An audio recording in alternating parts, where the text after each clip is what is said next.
Sekarang omset berapa nih kondisi sekarang? Omset fluktuatif juga ya sebenarnya Dajos, tapi kalau rata-rata mungkin sekitar sampai 8 Dajos. Per 7 bulan. Sebulan.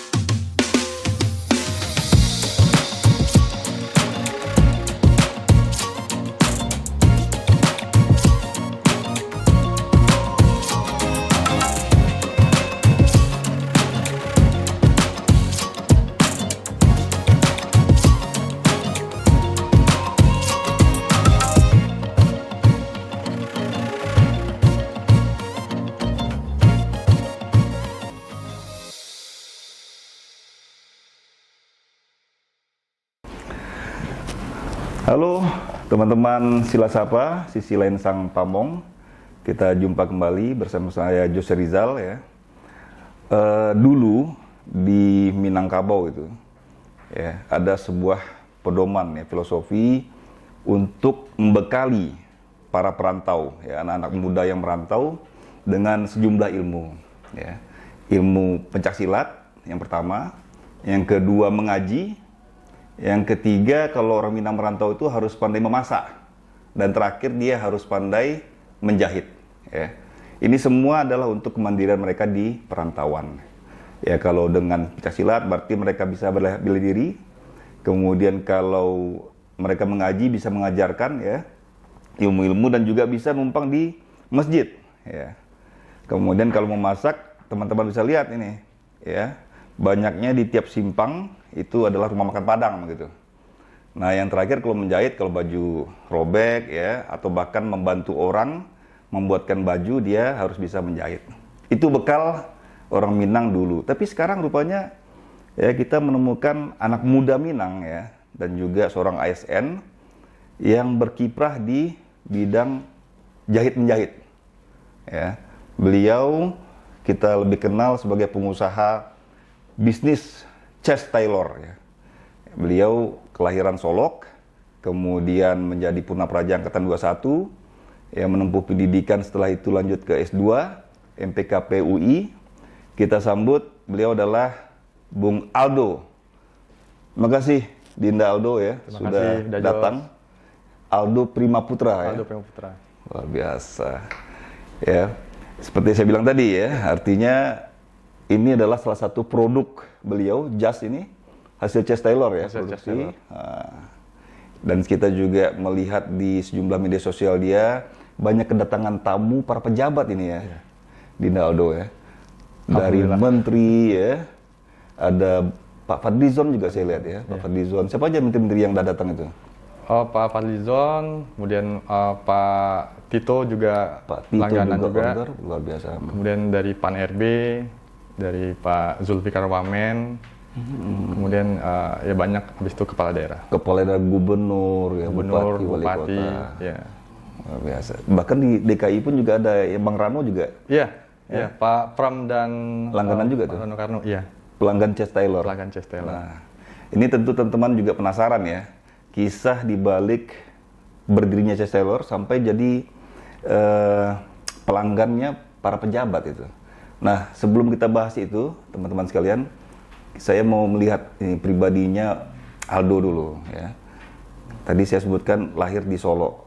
Nah, ini gimana ceritanya kok lahir di Solo ya, kemudian di Jakarta, masuk IPDN pula. Silakan cerita Bung Aldo ya. Baik, terima kasih Dajos atas kesempatannya sudah diundang di Silasapa. Kalau berangkat dari cerita saya kecil dulu, saya lahir di Solo. Kemudian kita pindah karena orang tua tugas belajar S2 di Jakarta. Kemudian SD saya di sini, SMP, SMA. Kemudian saya lanjut kuliah IPDN, masuk kontingen Sumatera Barat. Nggak masuk Jakarta ya? Nggak masuk Jakarta. Karena Jakarta begitu ketat gitu. Ketat, kuotanya sedikit. Sudah kuota sedikit, peminat banyak gitu ya. Akhirnya daftar melalui kontingen Sumatera Barat. Balik ke kampung ya. Balik ke kampung. Kemudian lolos sebagai ya Praja Angkatan 21 dari Sumatera Barat. Berapa orang itu, Aldo? 59 orang. 59 orang. 59 orang. Nah, gimana kisah di IPDN? Mungkin sedikit ya. Apakah terinspirasi dari sana kah untuk ilmu menjahit ini? Oh, ya mungkin salah satunya terinspirasi dari PDN. Menjahit persatuan gitu ya. Karena ya kalau di PDN itu memang kita banyak ya ilmu yang didapatkan. Selain kita juga dituntut untuk serba bisa, dan juga kita diajarkan atau didoktrin sebelum kita memimpin orang lain, kita harus bisa memimpin diri kita sendiri. Makanya kita kan diajarkan dari hal terkecil, semir, setrika, braso, kita apel pagi, kita olahraga pagi. Nah, mungkin itu yang membuat saya ketika lulus itu mempunyai mental pejuang seperti itu. Jadi kita lulus, ya kita mencoba lagi mencari sesuatu yang kira-kira apa lagi nih yang bisa kita lakukan yang pada akhirnya memberikan manfaat untuk orang banyak. Iya. Jadi terasah lah tadi ya disiplinnya ya, mental tahan banting tadi di PDN ya. Tapi kemudian yang balik ke cerita orang Minang tadi, nyambung nggak misalkan memang ada karakter orang Minang tadi untuk ingin ke dunia menjahit tuh salah satunya? Sebenarnya kalau dari orang Minang mungkin saya juga ada rasa malu Ya. dalam kondisi mungkin zona nyaman. Saya sudah sebagai seorang ASN gitu ya. Saya sebagai orang Minang tuh kayak ada tantangan. Kalau nggak dagang tuh bukan orang Minang, Dajos. Jadi saya harus kurang lengkap. Harus ada sesuatu yang bisa saya lakukan dalam hal ini berdagang. Makanya kebetulan saya mempunyai passion di bidang fashion, Dajos. Makanya saya coba untuk bangun bisnis di bidang fashion. Karena performance itu sebuah hal yang utama juga ya, penampilan dari seorang praja gitu ya. Ini terinspirasi ketika menempuh kerja di lapangan gitu ya. Karena di kampus itu kan kita sering didoktrin, Dajos. Mungkin doktrin dari Dajos sendiri mungkin. Iya, turun menurun gitu ya. Iya, penampilan bukan yang utama, tapi yang pertama kali dilihat. Nah, itu juga yang melatar belakangi saya untuk membangun bisnis fashion ini, gimana supaya orang-orang gitu ya lebih peduli akan penampilannya. Karena penampilannya penting. Penampilan ini cara kita untuk menghargai diri kita, menghargai orang, dan menghargai kesempatan yang kita perjuangkan. Betul. Saya jadi ingat lagunya Roxette itu, Dress for Success. Ya. Jadi sukses itu diawali dari penampilan tadi. Ya. Kalau di PDN sukses diawali dari bangun pagi, ya, membersihkan bed gitu ya. Nah, kemudian terjun ke lapangan ya. Ya, terjun ke lapangan kita masing-masing dapat SK tuh penempatan. Nah, ini Aldo dapat SK di mana tuh penempatan pertama? Dapat SK penempatan tuh di Kemendagri. Jadi kan waktu itu disebar, ada yang balik ke Sumatera Barat, ke wilayah masing-masing, ada yang disebar di kementerian. Nah, waktu itu saya dapat di Kementerian Dalam Negeri. Jadi kita di Kementerian Dalam Negeri waktu itu dapat SK di BPSDM, Badan Pengembang Sumber Daya Manusia Kemendagri di Kalibata. Iya, kita sempat jumpa di sana ya. Iya, dan juga ikut diklat juga waktu itu ya. Tapi sekarang saya kaget, ini Aldo kok udah pindah ke Jakarta nih kan? Iya. Gimana ceritanya tuh pindah Jakarta tuh? Tahun 2021 itu pindah ke Pemprov DKI, Dajos. Ya, jadi setelah kita belajar di Kemendagri, kita juga melihat tertantang juga karena kita di PDN itu kan ilmu pamong ya. Jadi kita melihat kayak kita di Pemprov, di Pemda pengen juga belajar. Karena kita di pusat udah belajar, kita pengen juga di daerah belajar, makanya kita mutasi ke Pemprov DKI 2021. Merasakan nih gimana juga otonomi daerah gitu ya. Nah, terjun ke dunia chest tailor atau dunia fashion tadi ya, dunia jahit menjahit tadi itu ya. Itu ketika kapan, Aldo? Tahun 2020, tepatnya 2020 pada saat itu COVID. Pada saat lagi krisis. Secara logika mungkin orang akan lebih banyak saving money, nahan duitnya, secara rasional seperti itu. Tapi ya mungkin itu tadi, karena kita ada di pendidikan di PDN, kita dituntut untuk serba bisa, untuk bisa melihat segala macam peluang. Jadi pada saat krisis itu saya melihat ya kalau kita memilih untuk takut itu hal yang mubazir ya. Jadi saya memilih untuk melihat peluang, karena setiap krisis itu pasti ada peluang di dalamnya. Nah, makanya ketika COVID itu, saya coba untuk bisa bangun brand chest tailor. Jadi dari bawah memang, Dajos. Jadi 2020 itu sebenarnya mungkin memang sudah jalannya juga ya. Jadi waktu itu kalau boleh cerita, di BPSDM di kantor saya itu memang waktu itu kebutuhan untuk pakai batik itu tinggi. Karena waktu itu PSBB, waktu COVID gitu. Jadi arahan dari Pak Menteri waktu itu lebih banyak kita pakai lengan panjang. Jadi PDH itu kan digantikan sama pakaian batik. Nah, kebutuhan batik tinggi. Kebetulan waktu itu istri saya juga suka mensupport penampilan saya, sering membuatkan saya batik, Dajos. Sering buatkan batik. Dia jahitkan? Dia jahitkan. Jadi di dekat rumah itu ada penjahit yang bagus. Jadi saya kalau mau kantor tuh tiba-tiba udah ada batik baru. Oh, gitu. Nah, karena memang kami berdua tuh suka pakaian, jadi ya kita suka, wah kayak ini desain ini bisa cocok kalau diaplikasiin kayak gini. Jadi kita batik itu kita kombinasikan gitu. Jadi itu mungkin yang membuat menarik, yang akhirnya orang di kantor saya tuh ngelihat ini kok batiknya baru terus, gitu. Batiknya baru dan bagus-bagus. Oke, nanya dia. Akhirnya nanya ke saya, gue mau juga dong bikin batik. Itu batik jahit di mana? Ya saya polos aja kan. Ada di dekat rumah. Kalau mau saya kasih alamatnya, ke sana aja saya bilang waktu itu. Itu bos saya tuh waktu itu eselon 4. Iya. Habis itu, oh nggak bisa dipanggil ya? Oh coba nanti saya tanya. Akhirnya saya tanya ke penjahit, nggak mau penjahitnya karena yang diukur cuma satu orang, Dajos. Sayang. Dia bilang kan, waktu saya di sini lebih berharga dibanding saya pergi ke sana untuk cuma ukur satu orang, gitu kan? Betul. Ya betul juga, ya kan? Akhirnya saya sampaikan ke bos saya, Pak, penjahitnya katanya kalau satu orang nggak bisa, Pak. Waduh katanya. Terus habis itu besoknya saya pakai batik baru lagi. Pakai batik baru lagi. Dia nanya lagi, tanya lagi dong, bisa nggak? Saya tanya lagi penjahit, tetap nggak bisa. Besok saya pakai batik baru lagi. Kayak udah mulai kesel dia nih. Mulai kesel. Lu kayak mau ganteng sendiri lu kayak. Mungkin ada pikir kayak gitu kan. Makanya saya lihat, waduh saya nggak enak nih, soal bos saya. Makanya saya mikir. Waduh, kayaknya boleh juga nih.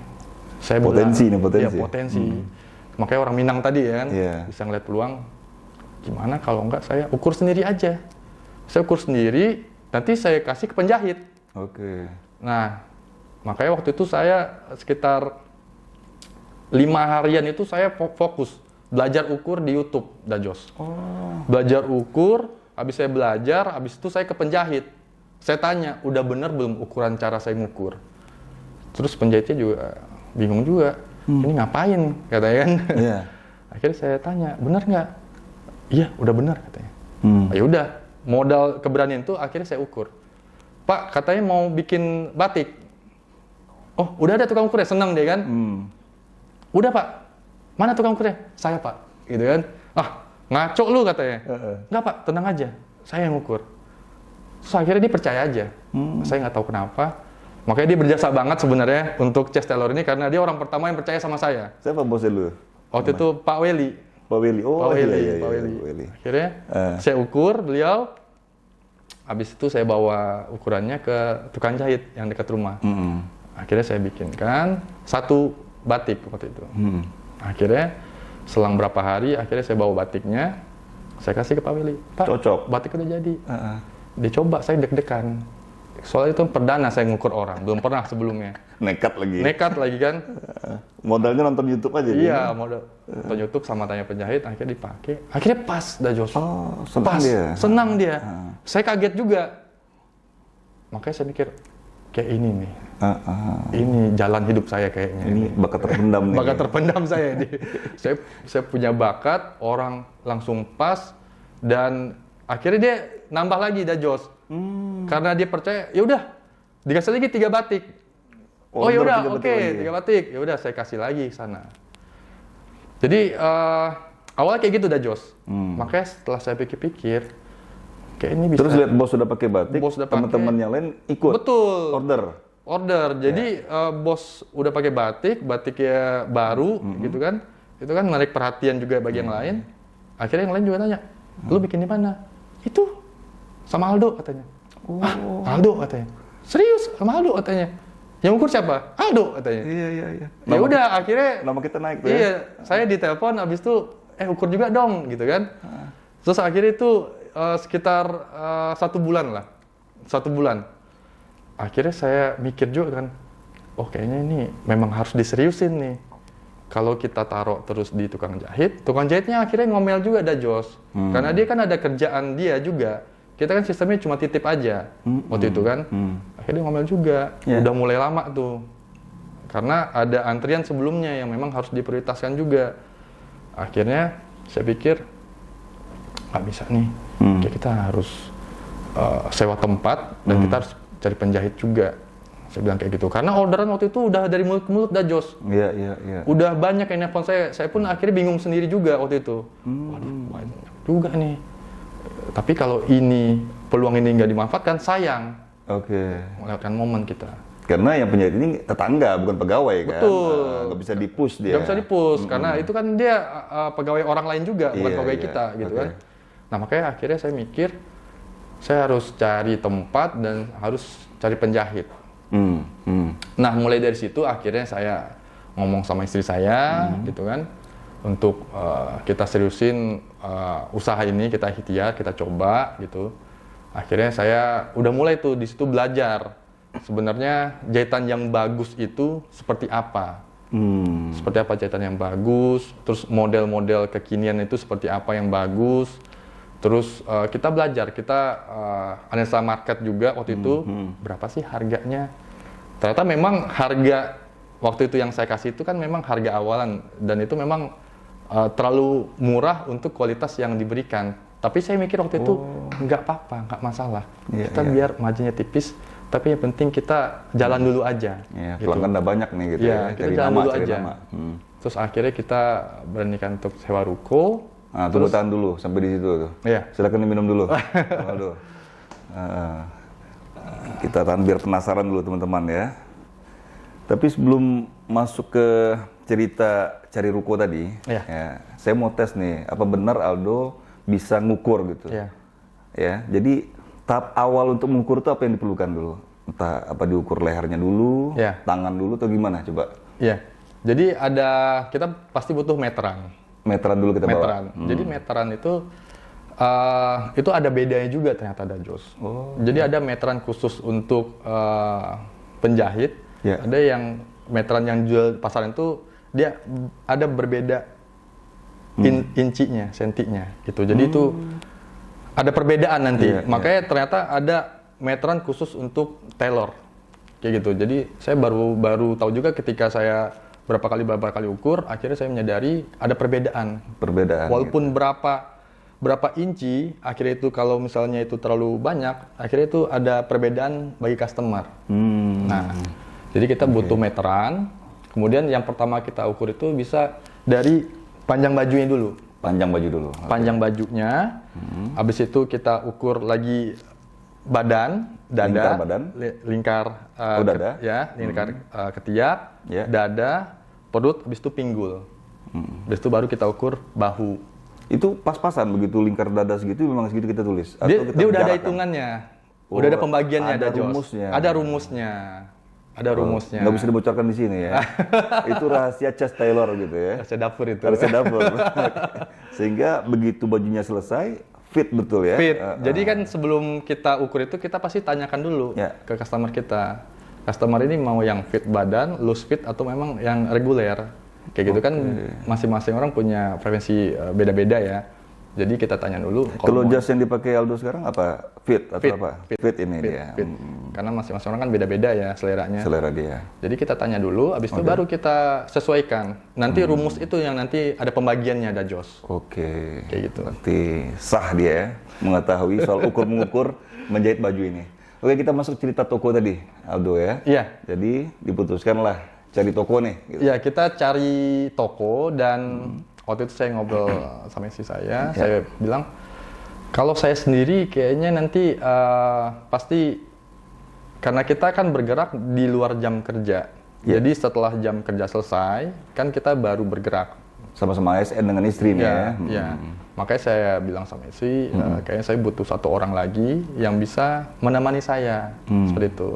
Nah kebetulan waktu itu ada junior juga, Dajos, Iya. yang waktu itu sering kita main dan saya percaya ke dia gitu. Dan saya tanyakan.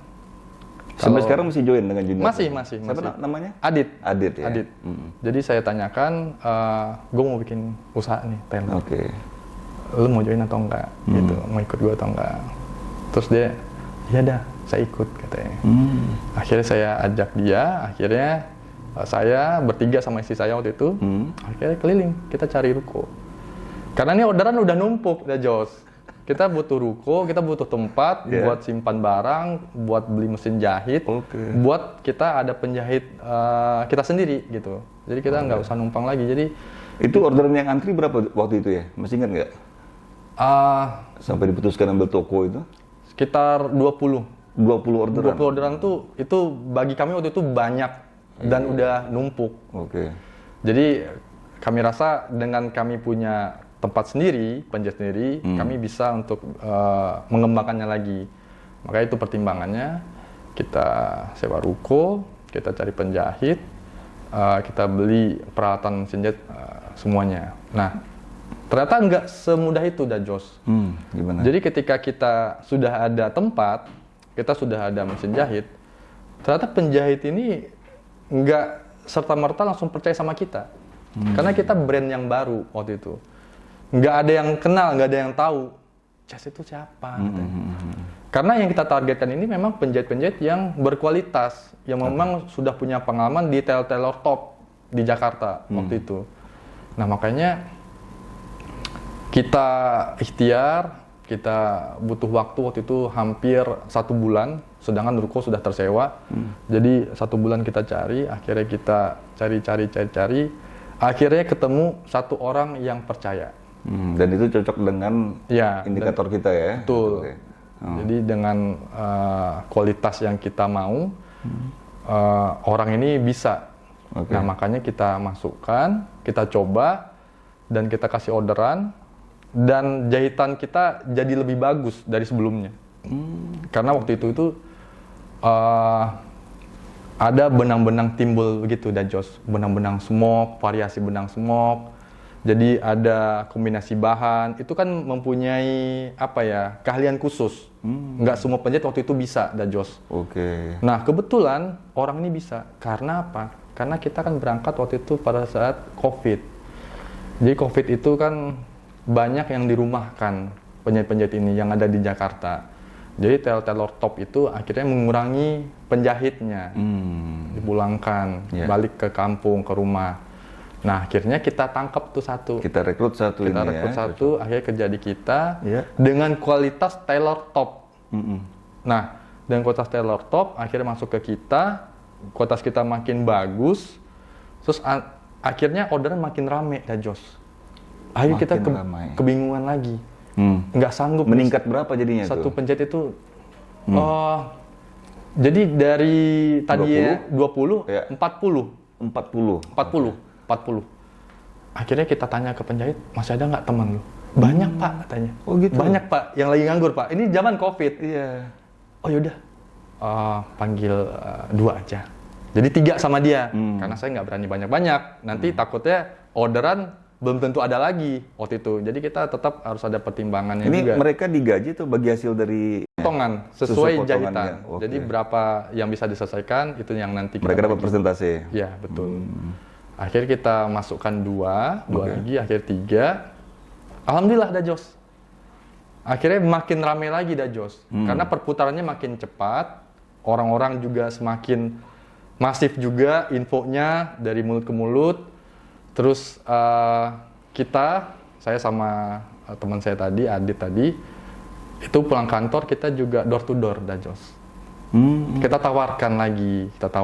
Jadi bagi orang yang sudah tahu atau yang belum tahu, akhirnya kita datang pulang kantor, kita mampir ke kantor, kita silaturahmi aja, kita tawarkan kalau kita ada jahitan, kalau memang mau bisa di kita, kayak gitu. Itu saya lakukan di awal-awal. Akhirnya alhamdulillah banyak yang percaya, banyak yang ngasih bahan-bahannya, batiknya ke kita, akhirnya kita jahitkan, kayak gitu. mereka puas ya, dia promosikan ke teman-teman mereka dari mulut ke mulut seperti itu ya. Betul. Sampai pada akhirnya itu mungkin di tahun pertama itu akhirnya ada satu orang kepala daerah yang percaya sama kita. Siapa tuh? Kanda kita juga, Ilham Azikin, Bupati Bantaeng. Oh, Bupati Bantaeng, ya. Nah, saya nggak tahu mungkin karena dari junior-junior beliau juga akhirnya tahu. Karena saya nggak menampik, saya punya privilege juga, Dajos, karena saya lulusan PDN, kita punya banyak teman, jaringan gitu, jaringan yang akhirnya membantu promosi berjalan juga. Nah, sampai ke beliau. Dan akhirnya beliau mampir ke toko saya, toko yang waktu itu masih kecil, seorang bupati. Itu saya awalnya agak nervous juga, nggak percaya juga, seorang bupati mampir ke toko saya waktu itu. Makanya itu sebuah pengalaman pertama saya menjamu seorang bupati waktu itu. Karena pada saat itu mungkin nggak banyak bupati yang percaya ke brand saya. Karena dengan harga yang relatif murah waktu itu, bupati mana sih biasanya yang mau gitu. Biasanya kan bupati lebih condong dengan brand yang sudah terpercaya. Karena dianggap hasilnya nanti kurang bagus seperti itu. Kita memahami kondisi itu. Nah, makanya ketika Bupati Bantaeng ini hadir, saya betul-betul memanfaatkan momen ini. Saya betul-betul ngobrol sama beliau, beliau sangat support, beliau sangat percaya waktu itu, dan waktu itu mempercayakan pakaiannya ke Chase Taylor waktu itu. Dan akhirnya beliau suka, dan akhirnya merekomendasikan juga ke teman-teman yang lain, dan termasuk ke orang tua beliau, yang waktu itu sebagai anggota DPR RI juga waktu itu. Jadi pelanggan baru satu keluarga ya? Iya, nah itulah ASN mungkin. di sana juga dia? Oh enggak. Tapi teman-teman kepala daerah yang lain. Oh, dia promosikan di dipromosikan. Nah, mungkin itulah menjadi pintu gerbang juga bagi kepala daerah yang lain akhirnya mengintip Chase Taylor pada saat itu. Makanya dan saya itu sangat terima kasih. Cikal bakalnya Chase Taylor juga ada toko di Sulawesi Selatan mungkin ya? Belum. Waktu itu belum ada? Belum. Itu selang 2 tahun dah, Jos. Jadi dalam rentang waktu 1 tahun itu memang kita banyak mengejar quantity dengan harga yang murah, dengan quantity yang tinggi. Akhirnya kita jalan terus, terus akhirnya waktu itu di masuk ke tahun kedua, akhirnya kita mulai shifting, Dajos. Kita coba untuk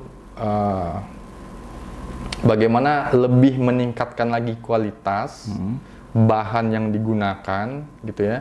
Dan akhirnya ada penyesuaian harga yang kita lakukan, seperti itu. Memang tidak disenangi oleh semua orang mungkin ya. Karena harga naik. Tapi itu merupakan sebuah pilihan yang berani saya ambil pada saat itu. Karena kita nggak bisa masuk di semua kategori pasar, dan Jos. Kita harus memilih market mana yang mau kita sasar. Nah, pada saat itulah ada penyesuaian harga, tentu diiringi dengan kualitas yang lebih baik. Ada harga, ada kualitas. Betul, ya. Dan kita juga pindah ke ruko yang baru yang lebih representatif, lebih bagus. Seperti itu bisa menjamu tamu-tamu yang datang. Akhirnya ada penyesuaian harga. Akhirnya di situ ternyata saya akhirnya belajar juga. Memang customer itu ada marketnya masing-masing. Jadi kita nggak bisa masuk menguasai semua market. Iya, betul. Yang akhirnya masuklah kategori saya tuh menengah ke atas waktu itu. Nah, itu yang akhirnya saya pelajari dengan quantity yang berkurang, tapi dengan margin yang sama. Lebih menguntungkan? Iya, karena nggak terlalu banyak yang kita produksi, tapi kita mendapatkan margin yang sama. Seperti itu. Jadi akhirnya saya memilih jalan itu. Karena kalau misal quantity banyak, akhirnya kita kan harus memonitor semua pekerjaan yang banyak itu, Dajos. Itu kan juga melelahkan dan menyita waktu. Karena kecenderungan nanti ada yang salah takutnya, seperti itu. Nah, makanya dengan orderan yang lebih sedikit, gitu ya, kita bisa memonitor lebih tepat kualitas tadi, kayak gitu. Oke, nanti di akhir kita spill lah ya. Harga-harga yang disebutkan tadi ya, menengah ke atas itu seperti apa gitu ya. Nah, tapi saya mau masuk dulu, modal awalnya ketika itu gimana mulai berkembang itu? Modal awal itu Seingat saya waktu itu 100 jutaan dah Jos. 100 jutaan. 100 jutaan. Ini bareng Adit tadi. Bareng ya? Adit. Jadi saya berdua, proporsi saya lebih banyak. Oke. Terus dibantu sama Adit juga gitu. Terus akhirnya ya udah kita sewa ruko, kita beli alat, kita beli bahan-bahan segala macam, kita jalan. Karena saya meyakini sesuatu hal itu ya kita jalan dulu aja. Jadi jangan tunggu sempurna terus kita berjalan. Karena kesempurnaan itu sebuah keniscayaan. Oke. Jadi kita lahir dari proses, bagaimana nanti kita bisa sempurnakan, seperti itu. Dan waktu itu Bung Aldo juga sedang menempuh pendidikan S2 ya? Betul. Ekonomi di UI. Betul. Nah itu juga sebenarnya yang melatar belakangi. Akhirnya saya terjun ke dunia bisnis yang secara real, nggak cuma teori. Karena saya di UI waktu itu ambil MPKP, ya Magister Ekonomi. Di tahun 2019, Dajos. Nah itu juga yang saya akhirnya tergerak. Karena dicekoki dengan berbagai teori segala macam, akhirnya saya tertantang. Gimana supaya saya nggak langsung prakteknya. Di samping ada darah Minang yang mengalir juga, Dajos. Luar biasa, ya.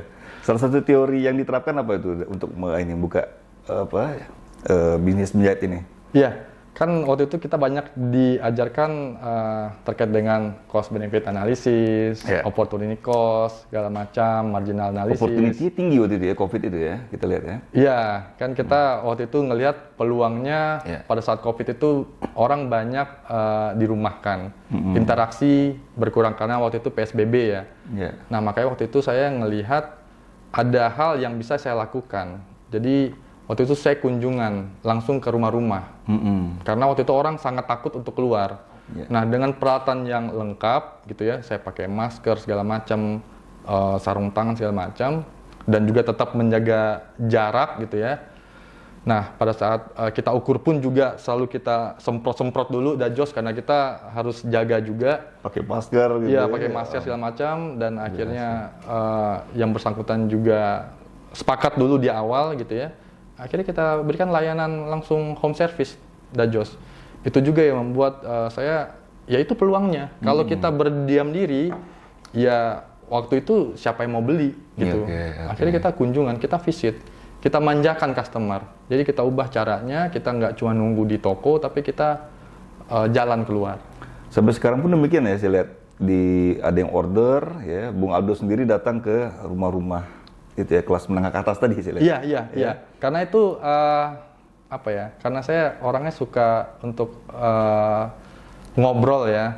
Saya bertemu dengan orang-orang baru gitu. Makanya itu menjadi sebuah peluang saya juga sebenarnya untuk bisa mengenal customer saya secara langsung. Jadi ketika customer itu bisa saya layani secara langsung, saya bisa ketemu langsung apa kemauan dari customer, apa ekspektasinya, apa yang harus kita penuhi. Karena ketika datang itu kan customer itu membawa sebuah ekspektasi. Nah, bagaimana supaya kita bisa mewujudkannya melalui sebuah komunikasi. Nah, itu yang coba saya lakukan, seperti itu. Ada nggak hal unik dari sejumlah customer tadi ya, yang mungkin di luar perkiraan kita mungkin ya, terhadap Chess Taylor ini? Waktu itu bikin apa ya?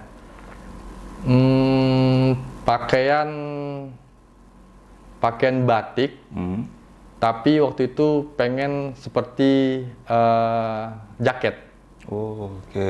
Nah itu merupakan hal baru waktu itu bagi kami. Gimana supaya terlihat masih ada sisi batiknya, tapi modernnya juga dapat. Nah makanya itu akhirnya kita coba, kita bikin waktu itu bomber batik, Dajos. Bomber batik. Bomber batik. Jadi casualnya masih dapat, tapi unsur batiknya juga tetap melekat. Nah itu waktu itu permintaan yang menurut kami waktu itu unik ya? Unik, seperti itu.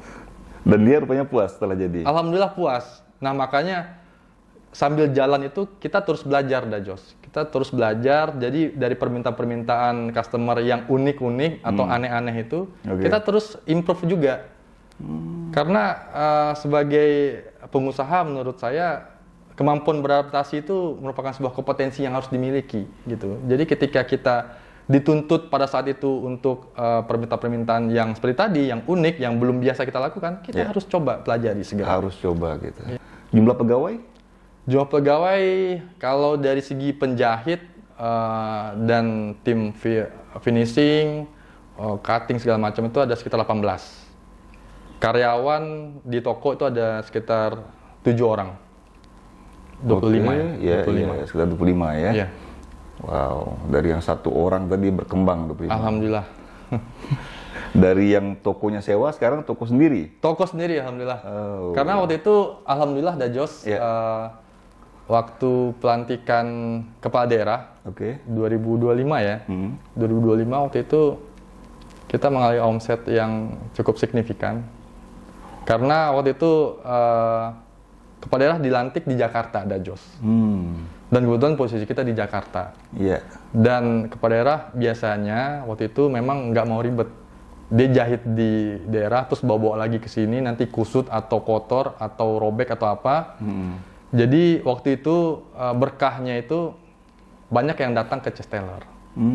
Dengan kebutuhan pakaian beliau, mulai dari pakaian dinas upacaranya, pakaian dinas hariannya, segala macamnya. Belum lagi lanjut retreatnya waktu itu. Luar biasa. Nah waktu itu akhirnya kepala daerah tuh datang antri ke toko kami waktu itu. Satu kepala daerah order berapa tuh? Dengan sejumlah paket baju tadi ya? Baju PDH, upacara, ada 5?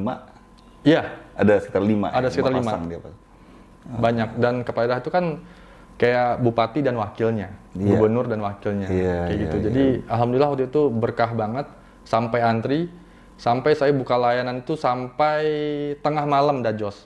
Karena waktu itu ada yang H-4 baru ke Jakarta, itu belum bikin. Akhirnya banyak yang nelpon waktu itu, masih bisa nggak nunggu? Saya di bandara, saya nyampe sana mungkin sekitar jam 11, jam 12 malam. Saya langsung, bisa Pak, saya bilang. Langsung bisa? Langsung bisa, saya bisakan. Makanya waktu itu saya sangat terima kasih ke pegawai saya dan saya berikan bonus tentunya ke pegawai karena sudah lembur gitu ya. Dan diapresiasi oleh banyak kepala daerah. Karena banyak tailor lain tutup, Dajos.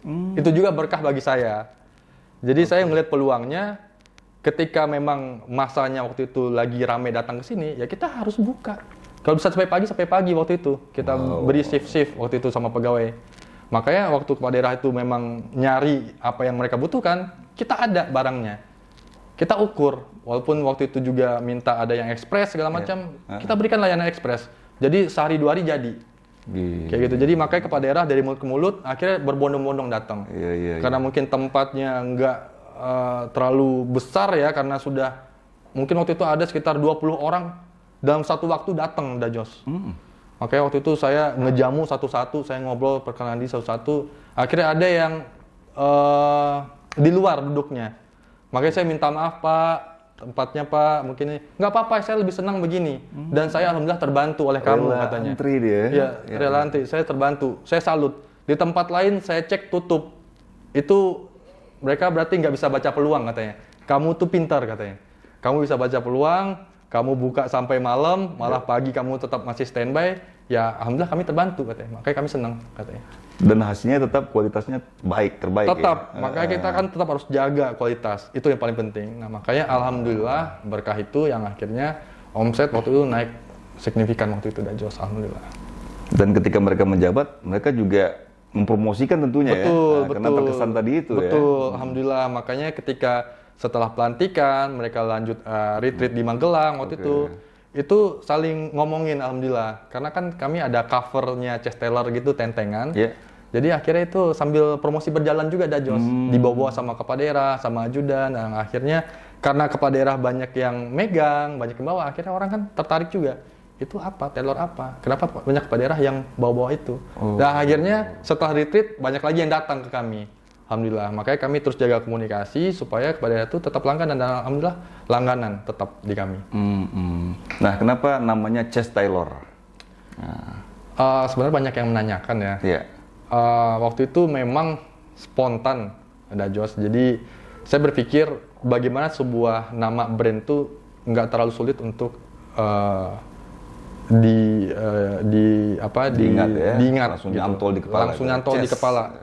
Makanya waktu itu memang karena isi saya orang Makassar, Si saya orang Makassar dan junior saya itu orang Makassar, dan kami lebih banyak berkomunikasi dengan logat Makassar waktu itu juga. Oke. Dan Chess ini kan ibaratnya bro, teman gitu kan.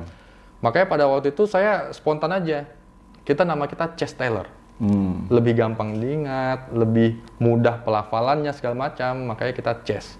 Makanya setelah berjalan memang Chess itu ada singkatannya juga. Apa itu? Classy, elegant, stylish. Oh. Chess Taylor. Iya, dapat singkatan dari Iya. situ ya. Keren kan. Nah, teman-teman, tadi saya janji ya spill harga ya di Chess Taylor ini ya oleh Bung Aldo gitu. Kita tanya lah, kalau mau buat PDH satu style Chess Taylor berapa? PDH satu setel sekarang ini di 2.750.000. 2.750.000 sudah include bahan gitu ya? Include bahan. Terima beres. Terima beres. Iya. Setelan, kemeja, dan celana. Dan ukurnya dipanggil ke rumah.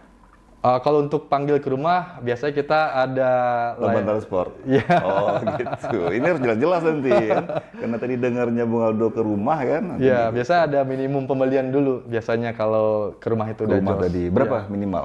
Karena kalau misalnya setiap orang panggil ke rumah, pegawai saya masih terbatas dah jos Iya. gitu. Jadi biasanya ada minimum pembelian itu 10 juta. 10 juta baru. 10 juta Berarti, baru nanti kita iya, visit ke ada rumah. 4 lah minimal Iya. yang diukur di situ ya. Iya.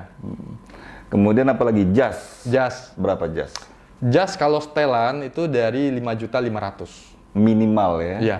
Kalau 5.500.000. mau bahannya lebih bagus lagi di atas itu ya. Iya, itu menyesuaikan dengan bahan yang dipilih. 5.500.000. Betul. Termasuk baju PDU beda? Iya, PDU Padera? PDU kalau ke daerah itu tergantung juga dengan bahannya dah Jos. Kan ada tingkatan-tingkatan bahannya ya. Itu ada yang kami jual 15 juta, ada yang 20 juta, itu tergantung dari bahan yang digunakan. Karena semakin bagus bahan yang digunakan, otomatis juga menyesuaikan dari segi harganya juga. Oke. Antara pria dan wanita beda juga ya? Atau sama aja tuh? Sama, PDH sama, ya, baju sama, PDU. sama. Oke. Apa yang lebih spesifik lagi? Batik mungkin? Iya, kalau batik memang kita semuanya batik tulis dah Jos. Batik tulis baik katun maupun sutra, Yeah. kita jualnya yang tulis. Ya. Makanya kalau untuk katun itu start from-nya itu sekitar 4 juta. 4 juta. 4 juta itu batik tulis premium ya. Nah, untuk sutra itu kita start from-nya dari 6.500.000-an. Itu ada lagi tingkatannya dah Jos. 6.500.000. Minimal di situ dulu. Ya. Oke. Berapa hari siap kalau PDH? PDH sekitar 2 minggu. 2 minggu. 2 minggu. Karena itu kan berkaitan dengan antrian yang memang sudah masuk dah Jos. Dan ini juga kita butuh kehati-hatian dalam ketika menjahitnya. Makanya memang nggak bisa diburu-buru. Oke, karena kita pentingkan kualitas tadi. Betul, betul, betul.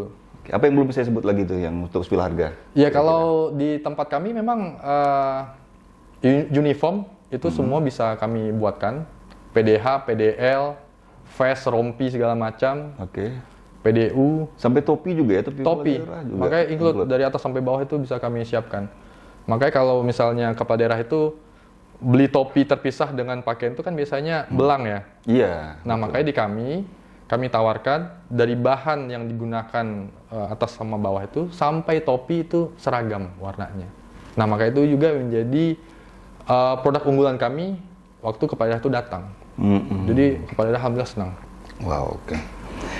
Nah, sekarang pembagian tugas nih, karena ASN berdua ya, tadi rekanan juga Adit ASN. Ini setelah berjalan, ya Chess Taylor, gimana nih menjalani hari-hari sebagai ASN dan juga sebagai pengusaha? Iya, itu tantangan bagi kami ya waktu awal-awal membangun sebuah bisnis ini. Makanya kami tetap komitmen. Tugas kami sebagai ASN itu jangan sampai kami tinggalkan. Nah, makanya kami membagi waktu itu setelah jam pulang kantor, baru kami bisa datang ke toko untuk mengatur. Nah, dengan berjalannya waktu sekarang ini, dengan sistem yang memang sudah dibangun, kami juga sudah rekrut SDM-SDM yang berpengalaman dan ada di tiap-tiap posisinya. Nah, relatif tugas kami tidak seberat waktu awal kami mendirikan. Iya. Jadi seperti saya mungkin datang hanya sekali atau 2 kali seminggu buat ngecek aja. Karena sistem udah oke, Betul, udah jalan, betul, udah betul. running Kita well, sudah ya. percayakan dan sudah kita delegasikan. Oke, terakhir ini pesan-pesannya Bung Aldo terhadap teman-teman Silasapa ini ya. terutama bagi ASN yang berpikir kadang wirausaha itu tunggu pensiun aja lah katanya kan. Sedangkan beliau ini masih muda nih, sudah berpikir maju.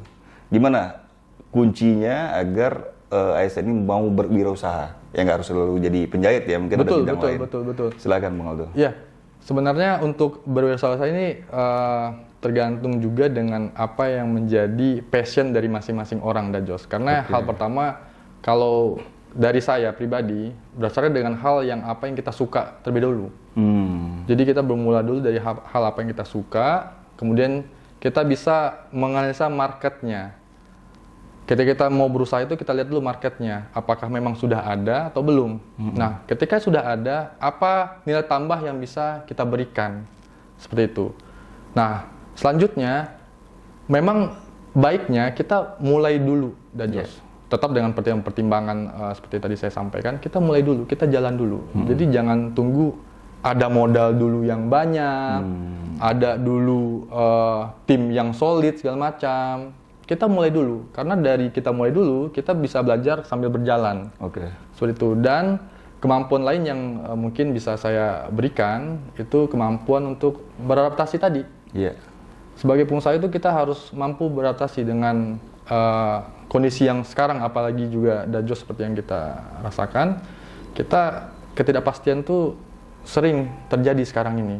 Nah, makanya ketika kita tidak mampu untuk beradaptasi, tentunya itu akan mengalami kesulitan bagi kita nantinya. Makanya seperti saya harus mampu beradaptasi. Kondisi sekarang ini seperti apa? Kondisi sekarang ini apakah memang dibutuhkan masif di online, digital marketing, ya itu harus dilakukan. Karena kalau kita hanya mengandalkan toko yang konvensional, itu mungkin akan sangat sulit untuk kita bisa mengejar omset kita. Nah, makanya kita harus masif juga di digital marketing, kita aktif di Instagram, aktif di TikTok segala macam, supaya apa? Supaya bisa menjangkau lebih luas. Karena kalau misalnya toko, itu ya kita membangun trust. Tapi kalau menjangkau yang lebih luas, kita harus menggunakan media sosial. Media sosial. Nah, makanya itu kemampuan beradaptasi menjadi salah satu kompetensi yang sangat penting bagi pengusaha. Dan tentunya juga konsistensi yang terakhir yang mungkin bisa saya berikan. Karena banyak mungkin teman-teman yang niat di awal itu tinggi, menggebu-gebu, tapi ketika itu tidak berjalan, akhirnya mundur. Nah, menurut saya itu hal yang harus didasari ketika ingin berusaha itu konsistensi. Itu pun juga saya lakukan. Itu yang berat ya? Iya, itu pun juga berat bagi saya. Saya sampai di titik ini pun juga bukan tanpa celah, bukan tanpa kesulitan. Saya pernah ditolak juga oleh customer. Saya pernah datang door to door ke tempat customer, akhirnya customernya pulang. Padahal saya udah nunggu 3-4 jam, terus juga saya pernah ke sana juga, terus akhirnya taunya bosnya sudah di pesawat, ajudannya nggak tahu, gitu. Akhirnya kita pulang lagi, terus belum lagi waktu itu pada saat COVID kita terbatas pergerakannya, gitu. Jadi hal-hal seperti itu yang membuat kita bisa bertahan tuh ya konsisten. Kita harus konsisten dengan apa yang kita lakukan, dan kita harus percaya dengan apa yang kita lakukan. Mungkin tahun pertama belum membuahkan hasil, tahun kedua belum, mungkin di tahun ketiga, di tahun keempat. Makanya memang konsisten itu menjadi kunci. Kuncinya di situ ya. Konsisten dan kualitas tadi ya, agar customer tidak kecewa. Betul. Kualitas itu bagaimana kita juga membangun reputasi, Dajos. Karena reputasi itu lahir dari proses yang panjang. Dan dirusak dengan hal yang sangat singkat juga. Nah, makanya di bisnis Taylor ini saya lihat memang reputasi itu sangat penting juga, Dajos. Bagaimana kita membangun komunikasi dengan customer, kepercayaan kita. Karena mungkin produk kita bisa dicontoh, tools kita bisa diikuti, tapi service kita itu belum tentu, atau memang nggak bisa bakal dicontoh oleh semua orang. Nah, makanya service kita, bagaimana kita melayani customer, itu betul-betul harus kita jaga, kita pertahankan, sehingga nanti menimbulkan reputasi yang baik di mata customer. Itulah membuat bisnis bisa berjalan dan bertahan. Terima kasih Aldo ya. Ini pencerahannya luar biasa. Saya kira setelah nonton video ini banyak yang cari-cari peluang usaha ini, teman-teman semua. Demikian kawan-kawan, terima kasih sudah menonton. Sila Sapa ya, kita jumpa episode berikutnya. Wassalamualaikum warahmatullahi wabarakatuh. Salam Sila Sapa. Terima kasih. Makasih. Aldo ya. Siap. Sampai jumpa.